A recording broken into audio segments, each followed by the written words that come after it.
Oya kazi yangu mimi ni boda boda, napaki Msamvu getini namba 1, ila kazi yangu kutwa ina vioja, sitaki vidume napakia wadada. Yani unakuta dada mzuri kavalia ananukia, akinifata na mimi nampakia, huku nyuma kiuno ananishikilia. Ungekuwa wewe ungeweza kuvumilia.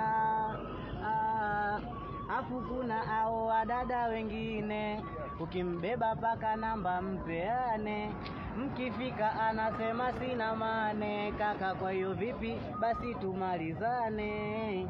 Oya msinione mimi malaya, tatizo kazi yangu. Oya jamani kazi yangu, msinione nadanga sana, tatizo kazi yangu. Oya wanangu, ni kazi ya bodaboda sipati hela, napata mademu tu, napakia mademu kila siku na beba bure hawanipi hela.